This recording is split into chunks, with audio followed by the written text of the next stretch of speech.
Welcome back guys for the next session. In the previous session we have learned how to make the mold and how to seal the mold. Now the next part is how we have to do the placement of the wood. So now we are going to make the table. So the next part is how actually we have to place the wood. So that is also very important, and that is also we have to really take care of a lot of things. So that I'll tell you in detail now. So it is just not once you make a mold, it is sealed and all, everything is done. So you cannot just randomly place your wood. So there is a proper system to place the wood and to fix the wood so that it does not float. So that you do not waste more resin. And there are a lot of other things. So I'll be just telling you in exactly how you have to move from the making of the mold and placing the wood now. So placement of the wood, as I told you, when we make the mold, I already told you that we have to at least keep some distance, even for your project. If you have a plan in your mind for placement, so you have to, I told you, just keep us finger space. There should be at the end, there should be at least finger space of distance. It should not touch the walls. Reason being, when you do the placement, if it is too close, it may just touch the walls and it may just damage the walls. So that, because there has to be a space to move around. So at least one finger, not in this finger, the thickness of your finger, just the thickness of your fingertip, and so only that space. So that could be like half an inch, at least half an inch. That, accordingly you just keep just don't keep more, just keep some distance at the end. So that always you have to remember, even during your mold making process also. Just notice this thing down. You have to keep spacing at the end, but there are a lot of reasons for that, because there will be a lot of cutting at the end, and there will be a lot of bubbles that may come or may not come, but mostly they are bubbles at the end. At the end there is a lot of moisture, and the moisture is of the silicone that you have put, and there are many other reasons. At the end, always you have to cut the end during the finishing process that I'll be telling you. So just keep in mind, just you have to keep spacing at the end.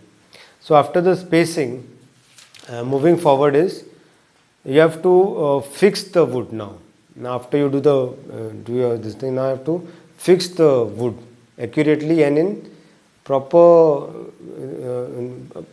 leveled way. You have to the wood has to be properly fixed to the bottom of the mold. So that accurately you have to do. Otherwise, what will happen is when if it is not properly fixed properly, so what will happen is your thickness may become up and down. Sometimes your end product may be just off shaped. It will not be in proper shape. So that is the reason why you have to really fix your wood to the ground, to the base of the mold. So there are a lot of ways that we can do. I'll be telling you some ways that we do, that you have to do, and they are like really simple ways, and you'll save a lot of time, and a lot of your epoxy also will be saved. First way is when you place your wood here to the bottom. Just after you do the placement, you just after the placement is done, just put some heavy weight on it, some pressure, so that it does not move. So this is a weight or something. You can keep anything with weight, so that it is just fixed to the ground. So sometimes we keep weight, or there are a lot of other things we keep here. So when you are keeping this weight and all, something of weight to give the pressure to hold it to the ground, make sure you tape this thing also. Whatever that you are using, just tape that thing also with plastic, the same tape, so that it does not stick when you do the pouring. It should not by mistake, if there is a pour of resin on top of it, so it will just be fixed to your project, to your wood, and it will just, as I told you, it will just become one with that, and then you will have to just break it up. It is like very difficult. So before that you have to make a note that you have to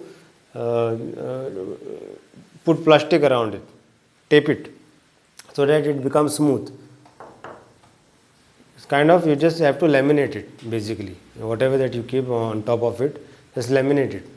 Second option that we usually do is, when during the placement, we just put another layer of silicone at the, if this is where your pore will be coming, your resin will be coming. So like just half an inch at the bottom, just at the end, just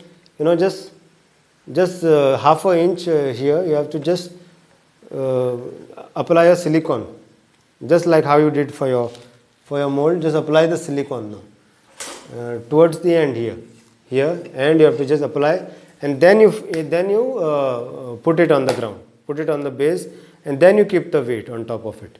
What will happen is it will just get stuck. This will just give you more, it will just get stuck to your base. And secondly, and then you keep your pressure on top of it. It has a benefit to it, because when you do your pouring, when you will be doing your pouring in the later stage or during your pour, now you will just not understand this, but when you do your pouring and when you get to the other stage of demolding and finishing it, then you will realize that as I told you, the casting resin is very thin. So there will be space here left, minute space will be left here. So when you do the pouring, so this resin will just go inside here, and will just go inside, and it will just waste a lot of epoxy here, which is not needed actually. If you are looking for that kind of a thing, if you want your wood to be inside the resin, that is with experience you'll come to know with what kind of outlook you are looking for. So that if you apply this resin, this silicone here, that prevents resin to travel inside, because there is a thin wall here. Wall is already built, so it does not allow the resin to pass through. So what will happen? You save your resin also, and when you do your demolding, the removal of your project becomes very effortless. Plus you will be just saving like really 2 to 5 liters or more according to the size of your project. You will be saving a lot of epoxy. A lot of epoxy will be just going under, and then obviously when you are doing your finishing, that you will have to sand it and remove. So that is another labor that you will have to endure. So that is the reason why if you want the wood to be inside it, so that's okay. Inside the resin, it's okay. But if you are just not looking to waste that thing, so you can just apply this silicone at the ends of your wood during your placement. That is one more thing you can do. So basically what we have to do is we have to just make effort to keep your wood fixed to the base. And either you can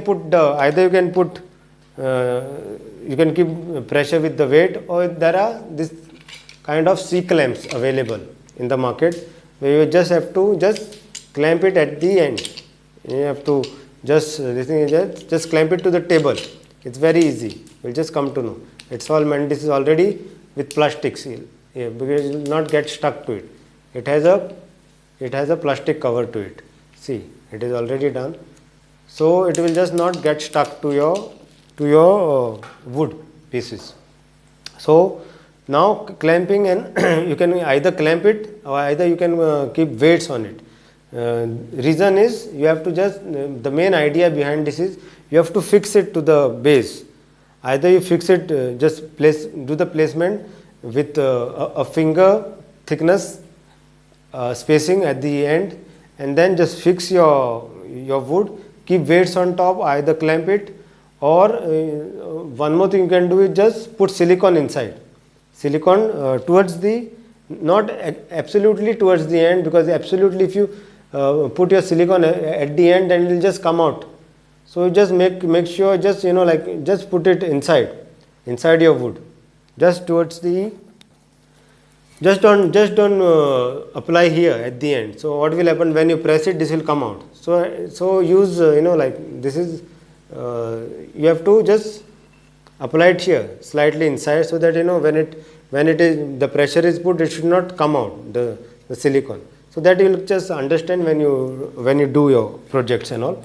And also for this also, as I already told you, there is a entire process that will be explaining, even placement will come in, how you do the pouring and all.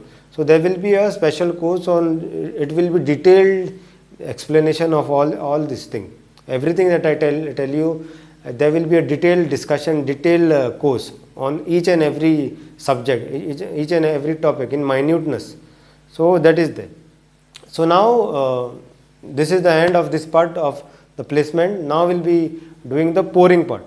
Once the placement is done, now we'll be going to the pouring part in the next session now. So thank you.